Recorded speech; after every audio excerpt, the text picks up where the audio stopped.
Alors, bienvenue dans ce nouveau tutoriel où je vous présente notre gestion de paye pour tout type d'entreprise. Vous pouvez l'utiliser pour gérer la paye des employés, pour suivre vos employés, pour pouvoir leur donner une fiche de paye tout au long d'une année et aussi pour faire vos déclarations fiscales et sociales. Alors, ça, c'est la troisième version. Donc, au fur et à mesure, nous améliorons la solution et plusieurs entreprises, en fait, utilisent donc ce fichier. Et là, dans la version 3, il y a plusieurs mises à jour dont nous allons donc vous présenter ce qu'il y a de nouveau dans notre système de gestion de paie. Alors, tout d'abord, vous pouvez commencer par ouvrir votre logiciel.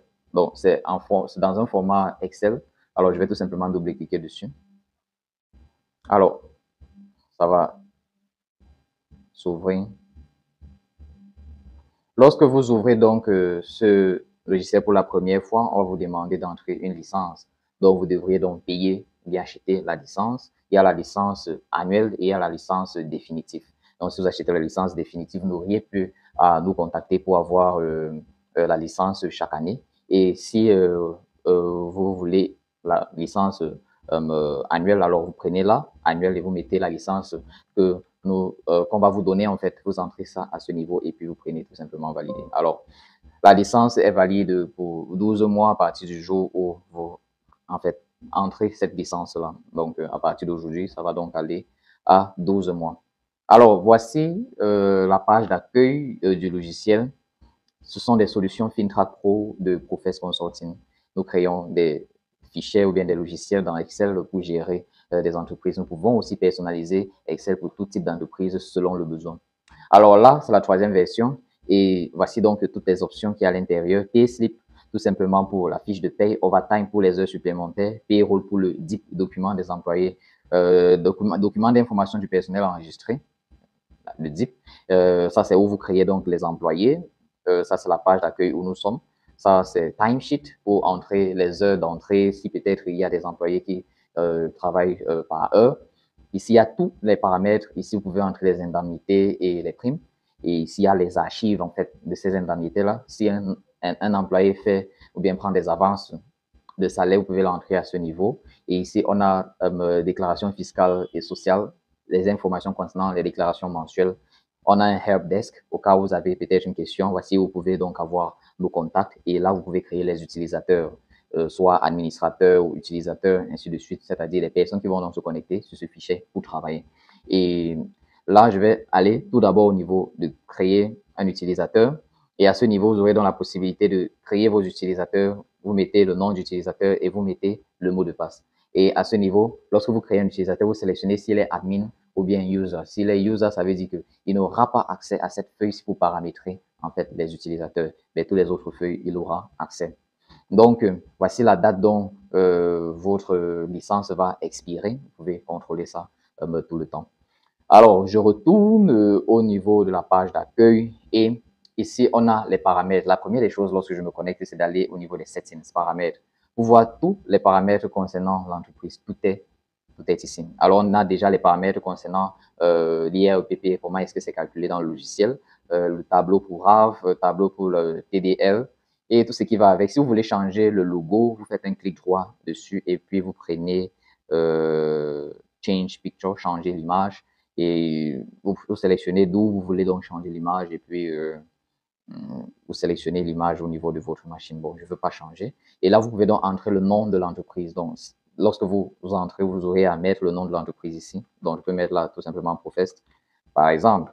Et là, on a les bases de calcul des, des, des, des années de service. On a ici d'autres paramètres d'heures supplémentaires, peut-être le pourcentage pour le travail de nuit, pourcentage pour les dimanches, pourcentage pour les congés, les jours publics. Là, on a tous les autres taux. Vous pouvez changer selon l'industrie, puisque cette taux aussi varie selon l'industrie. Bon, on a essayé de mettre quelques bases de calcul pour vous. Là, comme par exemple, PF, là, il y a 7%, il y a 5,56%, il y a 3,7%. Donc, tous les paramètres de la paye en fonction des taux, vous pouvez les changer à ce niveau et ça va automatiquement apparaître au niveau de tous les calculs. Ça, c'est donc l'endroit où vos fiches de paye vont se sauvegarder puisque le logiciel est conçu pour pouvoir automatiquement générer la fiche de paye pour tous les employés que vous avez dans l'entreprise automatiquement en un clic et ça va les transformer donc en PDF.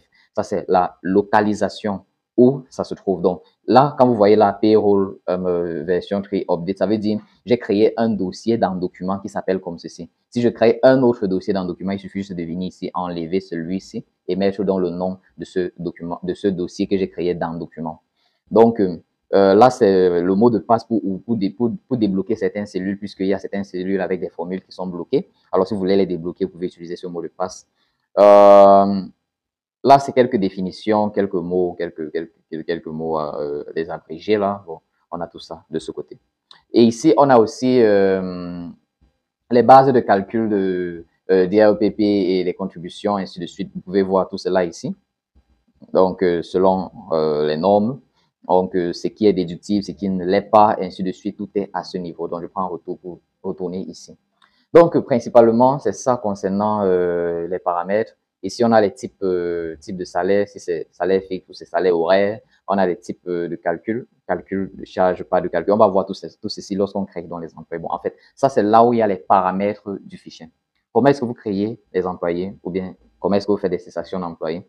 Vous faites tout simplement au niveau de info employé. Là, vous pouvez créer donc tous vos employés. Vous pouvez mettre le nom de tous vos employés et leur salaire de base. Là, je vais laisser ce que j'ai déjà là. J'ai juste mis test, test, test. Et là, on met le salaire de base de cet employé-là. Si cet employé travaille par heure, en fait, alors il faut venir ici au niveau du type de salaire et sélectionner heure.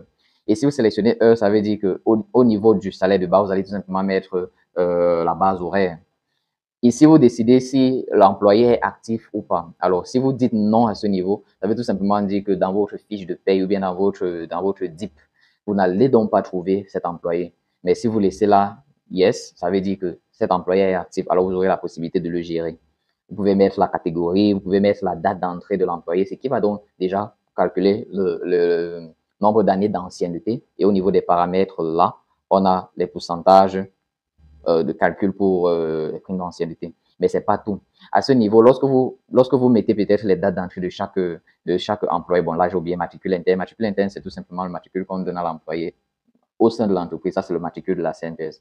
Bon, là, j'étais en train de parler de l'ancienneté. Si vous voulez calculer, puisque c'est pas toute entreprise qui veut peut-être calculer les primes d'ancienneté, si vous voulez calculer les primes d'ancienneté, alors vous venez là, vous prenez oui. Si vous ne voulez pas calculer les primes d'ancienneté pour cet employé-là, à ce niveau, vous prenez non. Alors, lorsqu'on va entrer au niveau du DIP, on n'aura pas, vous n'allez pas voir cet employé avec prime d'ancienneté. Là, calcul cotisation, il faut toujours laisser oui si vous comptez donc faire les calculs de tous les éléments qu'il faut, les éléments de la CNPS et les éléments de la DGI. Si vous voulez faire les calculs, en fait, vous laissez là oui. Mais si peut-être vous avez un employé qui n'est pas peut-être enregistré dans l'entreprise, lorsque vous le créez là, vous mettez son salaire de base, vous dites qu'il est actif, oui, mais à ce niveau, vous dites tout simplement non. Là, ça ne va pas calculer les éléments de la CNPS, ça ne va pas calculer les éléments de la DGI pour peut-être faire des déductions, quoi que ce soit. Donc, ça, c'est donc votre choix. Si peut-être vous payez accident de travail, alors il faudrait venir ici, dire soit oui ou non, si vous allez calculer les indemnités de l'accident de travail ou pas. Donc, ça, c'est juste pour dire oui ou non, puisque, et au niveau des paramètres, vous allez donc voir là, je crois que c'est ça ici, ancienneté. Oui, ça, oui, ça, oui, ça, oui, ça, oui, ça. Ok, oui, c'est ça à ce niveau, c'est ça à ce niveau. Donc, si vous cochez oui ou non, alors ça va donc calculer ou pas, selon le nombre d'années qu'il y a à ce niveau. Nombre d'enfants, vous pouvez le mettre et vous pouvez créer autant d'employés que vous avez. Vous pouvez sélectionner si c'est une base horaire ou pas. Alors, je retourne donc, je vais donc au niveau du DIP, qui s'appelle ici Payroll. Voici donc le bulletin de paye avec toutes les informations qu'il faut. Alors, je commence déjà par enseigner que lorsque vous allez créer des employés à ce niveau, je vais dire peut-être test 4, disons un salaire de 200 000. Si vous ne mettez pas ici actif, lorsque vous allez arriver au niveau de la fiche de paye, vous n'allez pas trouver cet employé. Alors, il faudrait venir au niveau de info employé, le rendre actif en disant oui et dire ça, le type de salaire, si c'est horaire ou c'est salaire fixe. Et là, lorsque vous retournez sur Payroll, vous n'allez pas toujours le retrouver. Il faudrait prendre ici Refresh pour rafraîchir la page. Lorsque vous prenez Refresh, ça va donc me rafraîchir la page et montrer toutes les modifications qui ont donc été effectuées au niveau de la création, de la fiche de création des employés. Lorsque je fais la mise à jour de la page, vous voyez, l'employé apparaît. Donc, au niveau de la fiche de paye, le DIP, et ça va donc montrer toutes les informations de calcul de l'entreprise. Mais maintenant, la première des choses qu'il faut noter à ce niveau, c'est qu'il y a deux modes. Soit vous êtes en mode de vérification ou bien vous êtes en mode d'enregistrement. Donc, si vous laissez ici Yes, ça veut dire que vous êtes en effet en train de vérifier les informations de la paye selon la période que vous avez eu à sélectionner. Puisque lorsque vous traitez la paye pour un mois, il faudrait prendre ce bouton pour valider pour ce mois-là. Lorsque vous validez pour ce mois, ça entre au niveau de Archive Payroll. Et lorsque ça entre dans Archive Payroll, vous pouvez donc aller en mode vérification en prenant Yes pour pouvoir voir les archives selon la date que vous sélectionnez. On va prendre un exemple simple. Si je veux valider peut-être un nouveau mois, il faudrait que je commence par dire que non, là, je suis en train de faire un nouveau mois ou bien je suis en train de faire un enregistrement. Je ne suis pas en mode de vérification. En mode de vérification, vous ne pouvez pas valider en fait la fiche de paye. Donc, je prends ici No pour dire que je ne suis pas en mode de vérification. Je mets le mois, le premier jour du mois et le dernier jour du mois en question. Donc là, je vais dire, disons, 1er mai, non, disons avril, jusqu'au 30 avril. Jusqu'au 30 avril. Alors là, c'est la période dont je suis intéressé. Alors à ce niveau, vous allez voir le salaire de base, naturellement, pour ces employés-là vont apparaître. S'il y a donc des indemnités, il y a différentes rubriques, il y a des indemnités et il y a des bonus, ou bien des primes, si on doit les appeler comme ça. Donc à ce niveau, on a prévu jusqu'à, je crois, 5 lignes d'indemnités et 5 lignes de primes. Alors, ces indemnités et primes viennent donc d'où? Ça vient d'où exactement? Au niveau des paramètres, settings, voici où il y a toutes les indemnités et primes. Alors, lorsque vous sélectionnez l'indemnité en question, ça va donc ça va automatiquement me décider si c'est taxable ou pas, si c'est cotisable ou pas en fonction de ce tableau. Donc, c'est comme ça que ça va travailler. Donc, en fonction de cela, toutes les règles de base de calcul sont déjà à ce niveau et ça va avoir donc ça va automatiquement déterminer quel élément est taxable, quel élément n'est pas taxable, quel élément est cotisable, quel élément n'est pas cotisable. Donc, c'est à quoi ça sert. Lorsque je retourne donc au niveau de ma fiche de paie, comment est-ce que je renseigne donc les montants de ces indemnités ou de bonus? Pour renseigner les éléments, ça se fait mensuellement au niveau de indemnité bonus ou bien indemnité prime. Donc, à ce niveau, il faudrait donc chaque mois renseigner la date, disons le 30 avril 2025 par exemple. Je renseigne la date et je me mets à sélectionner donc les employés pour lesquels je veux donner soit des indemnités ou des primes. Donc, lorsque je sélectionne les employés comme ceci, il suffit donc de mettre le montant d'indemnité. C'est indemnité transport, on met le montant. Si c'est peut-être une certaine prime, on met le montant, ainsi de suite, ainsi de suite. Donc là, je vais juste faire un exemple. Donc là, je prends tout simplement valider. Lorsque je prends valider, ceci va donc entrer au niveau des archives d'indemnités et primes. Donc, c'est à ce niveau que ça entre. Donc, c'est donc la base de données qui est créée pour pouvoir, en fait, au niveau du payroll, vous voyez donc les montants. Selon le mois qui a été, le mois qui a été sélectionné, les montants des différents éléments vont donc apparaître à ce niveau. Si je prends peut-être, disons, du 1er mai jusqu'au 30 mai, vous allez donc vous rendre compte que les informations d'indemnité et primes n'apparaissent pas puisque je n'ai pas entré une information concernant les indemnités et les primes pour le mois de mai. Donc, c'est à quoi il faut s'attendre. Donc là, ok, nous sommes en avril. Donc, À ce niveau, tous les éléments de calcul sont là. Alors, on aura la possibilité, on va revenir sur overtime qui est les heures supplémentaires, qui est pour les heures supplémentaires. Mais là, on aura déjà notre salaire brut, notre salaire taxable, notre salaire cotisable, déjà calculé en fonction du tableau de détermination des bases de calcul du salaire taxable et cotisable. Et puis, tous les éléments fiscaux seront là au compte de l'employé et les éléments sociaux au compte de l'employé. Et puis, on a donc les éléments, ça c'est le net à payer. S'il y a des avances, ça va entrer à ce niveau. Là, on a donc les éléments de l'employeur, les éléments patronaux. Là, on a les éléments fiscaux et les éléments de la CNPS qui sont à ce niveau. Donc, en fait, ça va donc résumer toutes les informations de tous les employés au niveau de l'entreprise. Donc, s'il y a un nouvel employé, vous prenez tout simplement refresh. Mais lorsque vous avez donc terminé pour les entrées du mois en cours, il faudrait tout simplement prendre valider. Et lorsque vous prenez valider, il y a ici deux options. Do you want to enter the data as a new entry? Click yes or enter no to replace. Alors, c'est possible que je prends d'abord oui pour valider l'entrée d'avril. Alors, lorsque je prends oui, ça va valider les entrées d'avril. Si je vais au niveau des archives PRO, vous allez voir une transaction pour avril, transaction numéro 12 pour avril avec toutes les informations spécifiées. Mais disons que j'ai fait une erreur, disons que je n'ai pas mis les bons montants au niveau des indemnités ou quoi que ce soit. Je peux refaire et puis lorsque je prends valider, je dis ici non, que je ne veux pas valider ça comme une nouvelle transaction, mais je veux valider comme un remplacement des opérations que j'ai eu à valider qui n'étaient pas correctes. Donc en prenant non, c'est pour remplacer ce que je venais juste d'entrer. Alors lorsque je prends non, vous allez voir, je prends oui.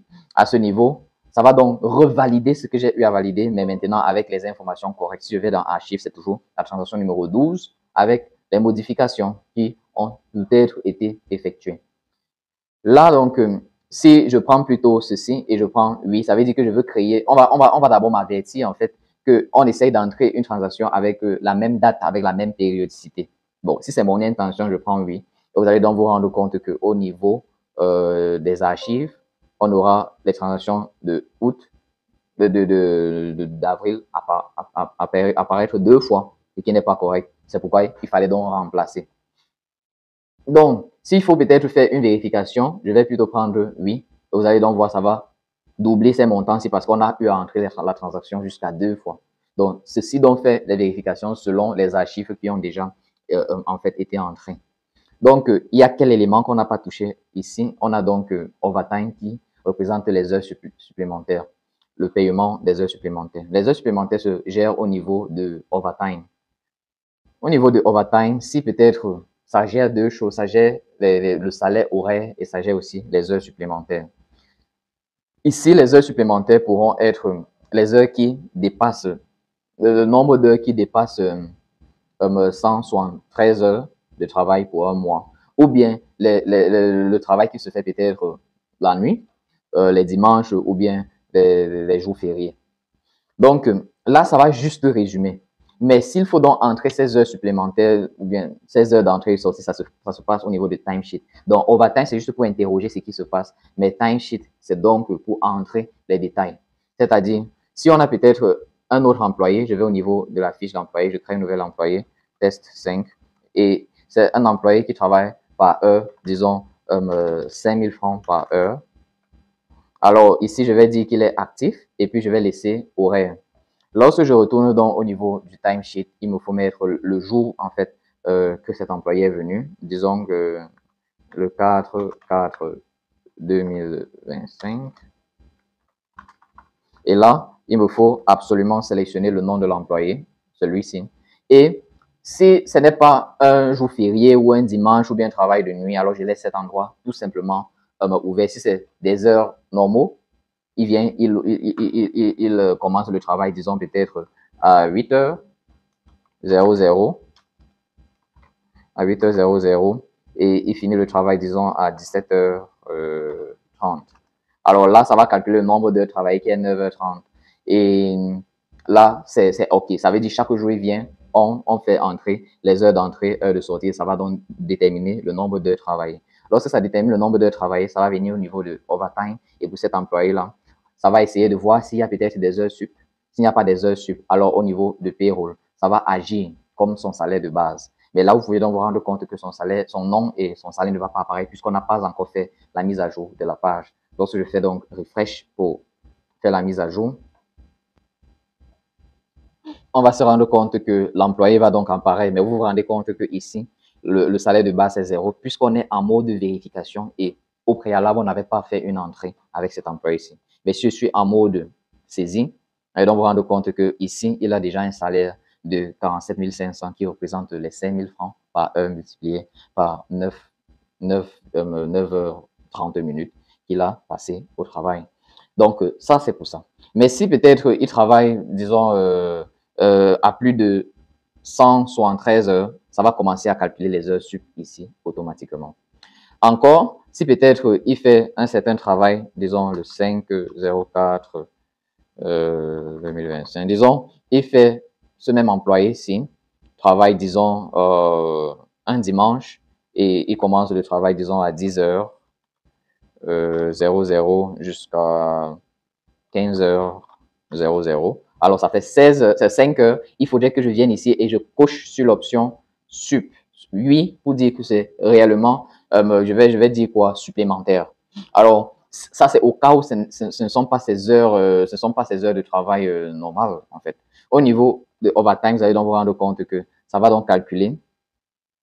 Sur les dimanches, il aura un 5 heures de travail et ça va calculer le montant en fonction du pourcentage qui a été donné pour les dimanches au niveau des paramètres. 150%.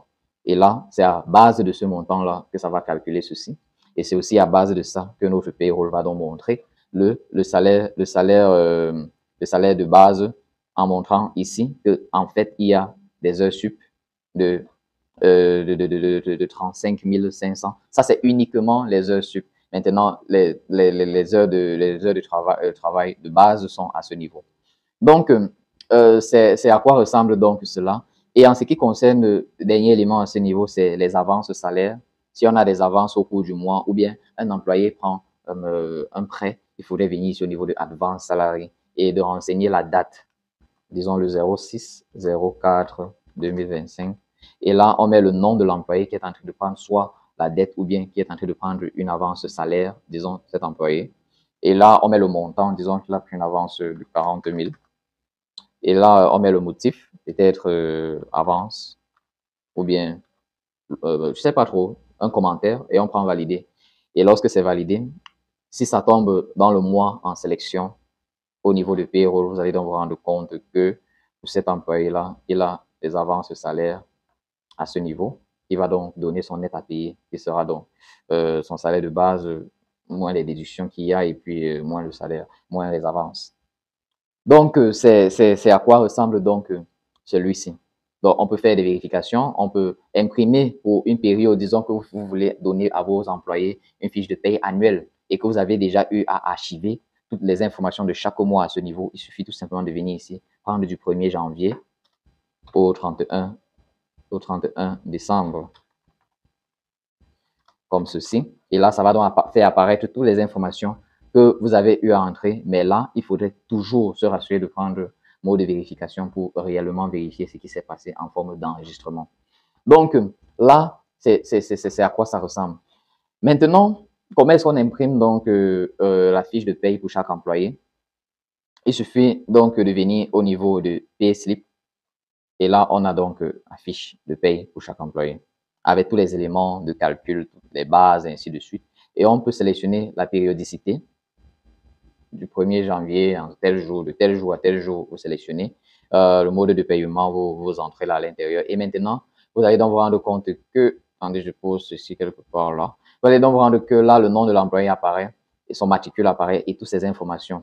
Lorsque je prends donc ce bouton en haut, ça passe à l'employé numéro 2 avec ces informations. Je prends celui-ci. Ça passe à l'employé numéro 3, ainsi de suite. Je peux aussi venir à ce niveau où il y a les numéros. Je prends peut-être le numéro 5. Là, les informations de l'employé qui est numéro 5 va donc apparaître à ce niveau. Et ça apparaît en fonction des archives qui ont été effectuées. Je n'ai pas fait une archive avec l'employé test 5. Donc, c'est pourquoi là, vous allez donc vous rendre compte qu'il n'y a absolument rien. Mais avec l'employé, par exemple, test 4, pour le mois, pour cette période de 1er janvier à 31 janvier, il n'y a pas eu d'information. Mais si je prends peut-être du 1er avril jusqu'au 30 avril, on va donc se rendre compte que des informations vont apparaître tout simplement. Donc, je peux aussi naviguer avec ce bouton-ci.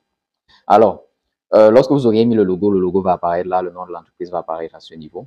Et là, vous pouvez donc faire une impression employé par employé. Si vous voulez faire convertir en fait la fiche de paie uniquement pour cet employé que vous avez présentement sélectionné pour cette période que vous avez sélectionnée, vous prenez tout simplement ici print one uniquement pour celui-ci. Mais si vous voulez, si vous avez peut-être 50 employés que vous avez enregistrés, peut-être le faire un peu perdre du temps, vous pouvez prendre le print all for all workers.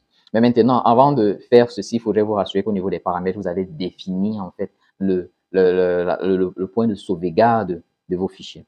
Donc, je vais retourner à ce niveau. Donc, voici où je suis en train de faire la démo. Je vais créer un nouveau dossier pour vous montrer clairement. Donc, déjà, je suis dans mes documents et puis je suis dans Démo Pay. J'ai créé un dossier qui s'appelle Démo Pay. Et dans ce dossier Démo Pay, je suis en train de créer un autre dossier. Je vais dire test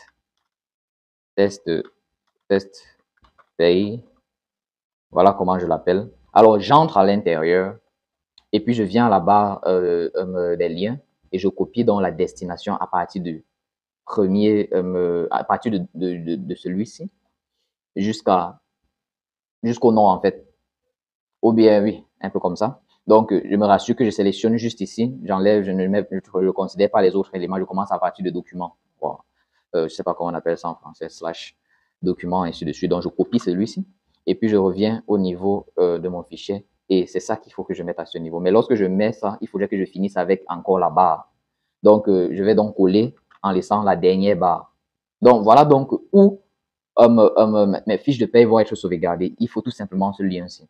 Donc, lorsque je reviens à ce niveau et que je dis, bon, je veux imprimer pour tous les employés, je prends tout simplement cette option. Est-ce que je veux transformer tout en PDF? Je prends oui. Et là, ça va commencer le travail. Numéro 2, numéro 3, numéro 4, numéro 5. Et c'est bon. Donc là, ça a converti. S'il y avait peut-être 100 employés, vous aurez donc converti tous ces employés-là. Félicitations. Je prends OK. Et lorsque je retourne au niveau de mes dossiers, vous allez donc vous rendre compte que là, les voici. Numéro 1, test employé, test employé, test employé avec tous les noms, le mois en question, ainsi de suite. Donc, vous voyez donc là, dans ce dossier, tout est là à l'intérieur. Parce qu'il fallait d'abord que je spécifie la localisation de mon dossier. Et puis là, c'est bon. Donc, à part ça, je crois que c'est tout. À part ça, il y a maintenant la feuille de déclaration fiscale et sociale. Ça va donc vous résumer en fait les éléments de la DGI et les éléments de la CNPS. Ça va vous permettre, en fonction de la période que vous sélectionnez, s'il vous plaît, la période que vous sélectionnez, si c'est peut-être janvier à janvier, voici les informations de janvier, vous pouvez dire de janvier à février ou bien seulement février ou quoi que ce soit. Les informations donc vont se résumer à ce niveau. Lorsque vous faites la déclaration au niveau de la DGI, voici les informations qu'il faut. Au niveau de la CNPS, voici ce qui est pris en compte. Donc, ici, on a aussi un résumé de combien, sur tout le montant, en fait, 500 000 plus 700 000, ça fait un total d'1 261 180. Alors, sur ce total-ci, l'employé supporte combien et l'employeur supporte combien. C'est juste pour vous donner un aperçu, en fait, de ce que l'employé va supporter, ce que l'employeur va supporter en fonction de tous les éléments fiscaux et les éléments de la CNPS qui ont eu à être enregistrés tout au long de la période, qui va donc faciliter votre déclaration mensuelle pour vos employés et au niveau de la CNPS. Déjà, le DIP, vous pouvez le générer au niveau de la plateforme CNPS pour le DIP. Mais là, ça va donc déjà vous donner un aperçu de ce dont vous vous attendez à payer en fin de compte. Donc, on a déjà fait beaucoup de démonstrations. On a déjà travaillé avec plusieurs autres entreprises sur celui-ci. Si vous avez ce fichier, ça va donc vous aider à faciliter en fait la gestion de vos employés puisque c'est simple et compréhensif.